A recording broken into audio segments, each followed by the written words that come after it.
Good morning to all of you.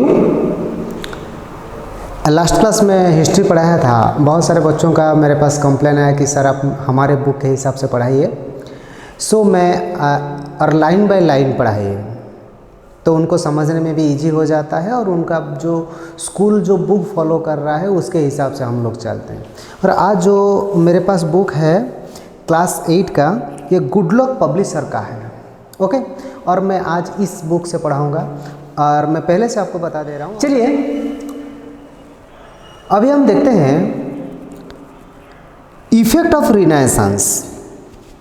Okay, और यहाँ पर दिया है ह्यूमनिज्म एंड लिटरेचर। इसका मतलब क्या होता है?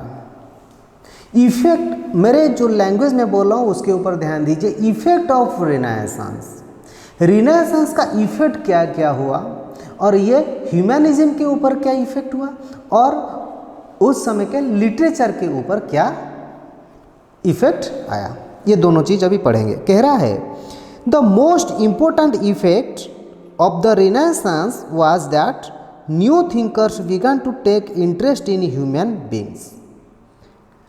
बहुत अच्छा चीज़ कहा। मैंने कहा बहुत सारे स्कॉलर्स बाहर जा रहे थे अपना एजुकेशन करने के लिए। अब जब वहाँ से वो लौट के आ रहे थे, वो क्या कर रहे थे ना, नया आइडिया के साथ आ रहे थे। ओके, अभी ये जो न्यू थिंकर्स तब पैदा हो रहे थे, जन्म ले रहे थे या जो निकल रहे थे, उन लोगों का इंटरेस्ट ह्यूमन बींग्स के ऊपर आ गया था। Okay, there was a shift in interest from spiritual things to the affair of human beings. बहुत अच्छा चीज़ यहाँ पर कहा। ये कह रहा है there is a shift of interest from spiritual things to human being. ये क्या है ना, इससे पहले लोग, मैं तुम्हें आपको बताया था, लोग अंधे की तरह विश्वास कर रहे थे किसके ऊपर? चर्च के ऊपर।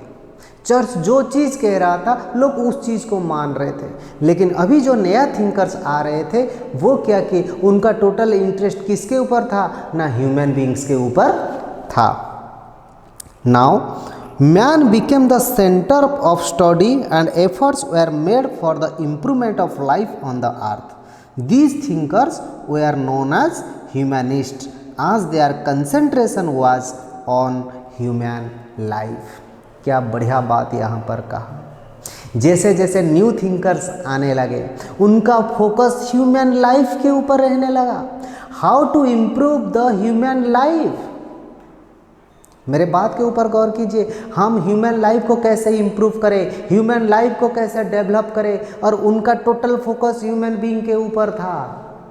और जो थिंकर्स यही ह्यूमन बीइंग के ऊपर उनका लाइफ को डेवलप करने के लिए, उनका लाइफ को इम्प्रूव करने के लिए सोच रहे थे, विचार कर रहे थे, उनको हम ह्यूमनिस्ट कहते हैं।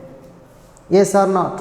बहुत अच्छा चीज़ यहाँ पर कहा कि उस समय पर जितना भी ह्यूमनिस्ट थे वो क्यों ह्यूमनिस्ट उनको कहा गया कि वो उनका टोटल फोकस कंसंट्रेशन था किसके ऊपर?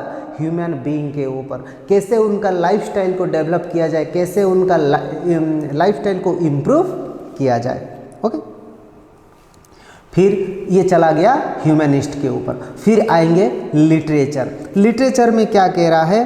अनदर सिग्निफिकेंट फीचर और effect of the Renaissance was growing interest in literature.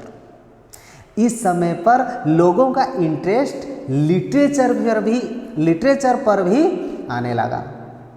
Okay, फिर कह रहा है the humanist studied literature and history and they are no longer interest in the study of philosophy and religion. कितना अच्छा चीज़ का मैंने उससे पहले बताया। यूरोप में क्या था? यूरोप में उस समय में क्रिश्चियनिटी बहुत ज़्यादा चल रहा था, लोग पोप के बात मान रहे थे। लेकिन जैसे जैसे रिनेसांस होने लगा, न्यू थिंकर्स आने लगे, वहाँ पर क्या हुआ? लिटरेचर भी डेवलप करने लगा और लोग हिस्ट्री को ज़्यादा इंटरेस्ट देने लगे। फिलोसॉफी, लिटरेचर एंड हिस्ट्री के ऊपर ज़्यादा इंटरेस्ट देने लगे। और जो सब्जेक्ट था पहले रिलीजियन, स्पिरिचुअलिटी, इसके प्रति उनका इंटरेस्ट धीरे धीरे कम होते गया। ओके, अच्छा, humanism first of all developed in Italy and from here it spread to the other part of the western Europe. ये कह रहा है ये जो ह्यूमनिज्म था ये सबसे पहले यूरोप में इटली में शुरू हुआ और धीरे धीरे धीरे धीरे वे वेस्टर्न यूरोप के तरफ फैल गया। फ्रांसिस्को पेट्रार्च, दांते एलाइघरी, Erasmus were some of the famous humanist. उस समय का 3 ह्यूमनिस्ट का नाम पर यहाँ पर बताया। एक का नाम है फ्रांसिस्को पेट्रार्च, दूसरा है दांते एलिघरी, तीसरा एरास्मस। ओके, ये उस समय के फेमस ह्यूमनिस्ट थे। Petrarch criticised the society during that period. और ये जो पेट्रार्च थे, कौन पेट्रार्च ना, फ्रांसिस्को पेट्रार्च, ये सोसाइटी को क्रिटिसाइज कर रहे थे। Erasmus, a Dutch thinker, in his famous book In Praise of Folly, criticized corrupt belief and practice of the church which upset the clergy। बहुत बढ़िया बात कहा यहाँ पर। क्या कहा? एरास्मस जो थे वो एक डच थिंकर थे। ओके, वो एक किताब लिखे थे, वो किताब का नाम था इन प्रेज ऑफ फोली। वहाँ पे वो क्या लिखे थे? वो क्रिटिसाइज किए थे करप्ट बिलीफ्स। क्या कह रहा है? करप्ट बिलीफ के ऊपर वो एंड प्रैक्टिस के ऊपर वो क्रिटिसाइज कर रहे थे। और ये क्या कर रहा था? ऑफसेट करता सेलर्जी। सेलर्जी का मतलब उस समय पर जो क्रिश्चियनिटी को बहुत ज़्यादा मान रहे थे उन लोग को वो ऑफसेट कर रहा था, क्योंकि ये उनको क्रिटिसाइज कर रहे थे। वो जो प्रैक्टिस कर रहे थे उसको वो क्रिटिसाइज कर रहे थे, उनका जो टीचिंग्स था उनको क्रिटिसाइज कर रहे थे। इसके कारण जो सेलर्जी उस समय पर थे वो ऑफसेट होने लगे थे। Okay, he pointed out that human beings are basically good although they often accepted foolish ideas. कितना बहुत इंटरेस्टिंग बात यहाँ पर कहा। ये ह्यूमन लाइफ का एक बहुत बेहतरीन बात यहाँ पर एरास्मस ने कहे कि human beings are basically good. वो बेसिकली गुड होते हैं although they accepted foolish ideas. That means चाहे वो कितना भी सिली आइडिया हो, फली आइडिया को एक्सेप्ट कर ले, लेकिन बेसिकली ह्यूमन बीइंग्स क्या होते हैं? अच्छे होते हैं। ओके, अच्छा, फिर Niccolo Machiavelli in his book the prince gave a new concept of state and the art of governing और पॉलिटिक्स।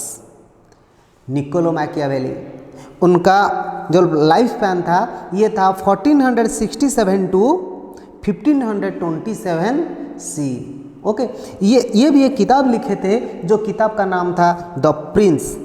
और ये क्या दिए थे? एक न्यू कंसेप्ट दिए थे स्टेट के ऊपर। स्टेट का मतलब राज्य के ऊपर उस समय पर आप बता सकते हैं। और एक राज्य के ऊपर वो क्या दिए थे?